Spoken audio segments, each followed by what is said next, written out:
Bonjour à toutes et à tous, j'espère que vous allez bien. On se retrouve aujourd'hui donc pour, comme prévu pour la recette des muffins au chocolat, donc IGBA. Donc voilà, je devais poster la recette hier, mais j'ai eu un petit souci à l'épaule et aussi un truc d'ordre technique, donc j'ai pas pu poster la recette hier. Bah écoutez, je vous laisse avec la suite de la recette et j'espère qu'elle vous plaira et n'hésitez pas à me mettre un petit j'aime. Et enfin, si vous avez des questions ou quoi que ce soit, vous pouvez me laisser un commentaire, je vous répondrai.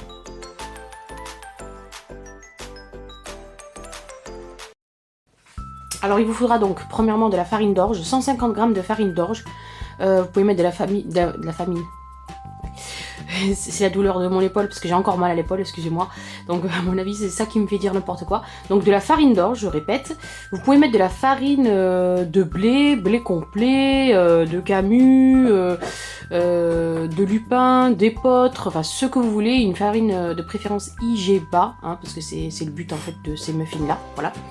Donc 150 g comme je vous l'ai dit. Pour 4 muffins. Donc pour 4 muffins, ça c'est ces ingrédients là, les ingrédients que je vais vous présenter, donc que je vais mettre dans ma préparation, c'est pour 4 muffins.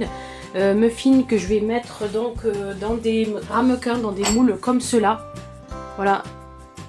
C'est des moules de la marque Duralex que j'aime beaucoup, donc on l'utilise pour les crèmes brûlées, tout ça. Sauf que moi j'aime bien mettre dedans voilà, tout ce qui est muffins. Donc on en aura 4.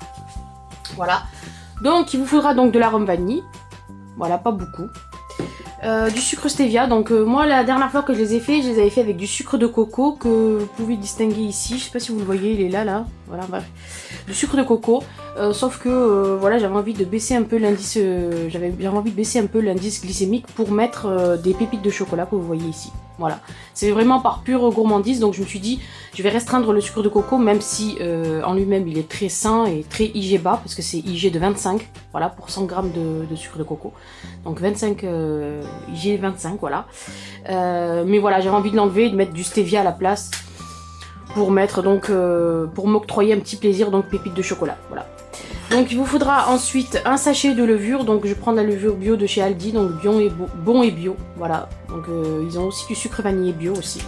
Un petit peu de sel de Guérande, voilà. De l'huile de coco, là, je vais utiliser à peu près 20 g, ce qui fait 5 g par muffin, voilà. Et du lait d'amande. Je vais aussi mettre un œuf, parce que bon, voilà... c'est pas une recette vegan, hein, mais vous pouvez très bien la faire sans œufs, voilà. Je vais mettre un œuf et ensuite pour le topping, alors je vais le prendre parce que j'ai oublié de le mettre. Alors attendez. Pour le topping, je vais mettre du chocolat donc sans sucre de chez Aldi.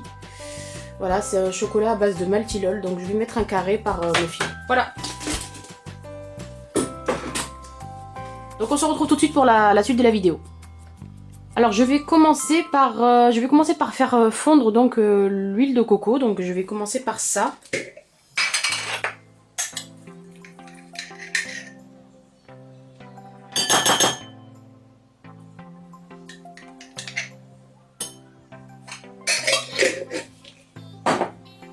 Donc je vais faire fondre au micro-ondes. Et on se retrouve tout de suite après. Donc voilà, comme vous pouvez le voir, l'huile de coco a fondu. Je vais rajouter le stevia.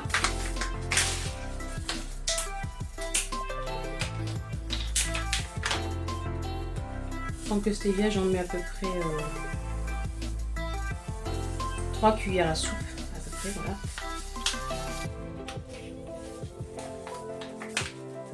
Ensuite, je vais donc mélanger un peu. Voilà, pour le dissoudre. Et tout de suite, je vais casser mon œuf.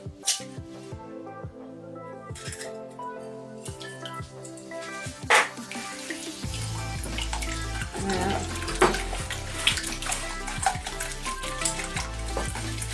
Donc, vous voyez, ça fait un petit mélange comme ça. Là, je commence d'abord par les liquides en fait. Et ensuite, j'incorporerai donc les...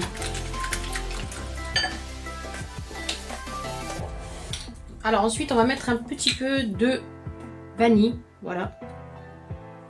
Voilà. On continue avec une petite pincée de sel. Pas beaucoup. Le sachet de levure. Voilà, je continue à mélanger donc tout ça.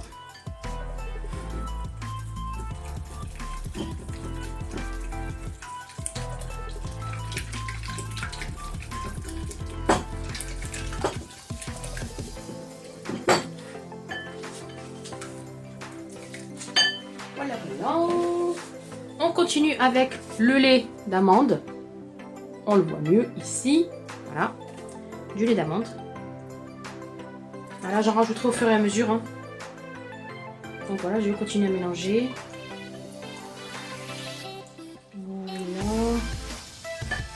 Et enfin, on va rajouter donc la farine.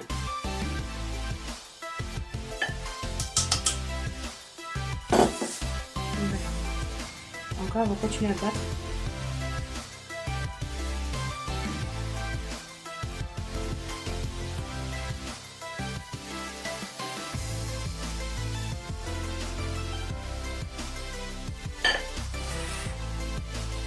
Donc comme vous le voyez, vous pouvez rajouter un peu de lait d'amande, mais pas beaucoup. Le reste, vous pouvez le compléter par de l'eau, là. Compléter par de l'eau. Voilà, comme vous voyez, ça commence à prendre forme.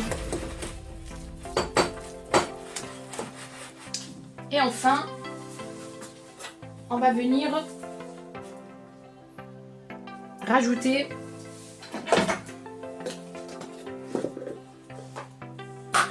le chocolat noir que je n'ai pas rajouté, que j'ai pas mis dans le... Je suis désolée, j'ai oublié de mettre dans les ingrédients. Donc du chocolat noir sans sucre, donc de la poudre de cacao sans sucre. Donc je vais en mettre à peu près 10 grammes. Une cuillère à café, donc c'est une cuillère à café, représente 5 grammes. Donc voilà. Alors on va commencer à mélanger tout doucement.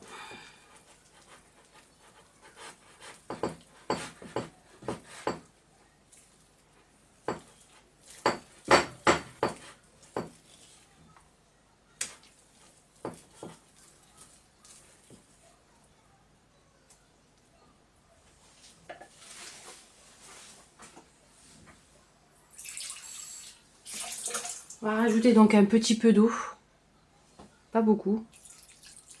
Voilà.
Voilà, la recette est terminée, j'espère qu'elle vous plaira. N'hésitez pas à vous abonner et à activer la petite cloche pour recevoir donc toutes mes nouvelles vidéos. Et j'espère que donc cette recette vous aura plu. Si jamais vous retestez la recette, n'hésitez pas à me taguer dessus sur Instagram, hashtag #LTKitchenFR. Je vous remercie de m'avoir suivi et je vous dis à une prochaine. Ciao, ciao. Look into the mirror, what song was not me, but that's play. I'm not thinking for myself, don't follow whatever they say. Everywhere they go, I wanna go. Pop it in the cage, thinking for myself, no. Follow whatever they say. Everywhere they go, I wanna go. Pop it in the cage. La la, na da jumala, kina sta da jamala, Johanna una.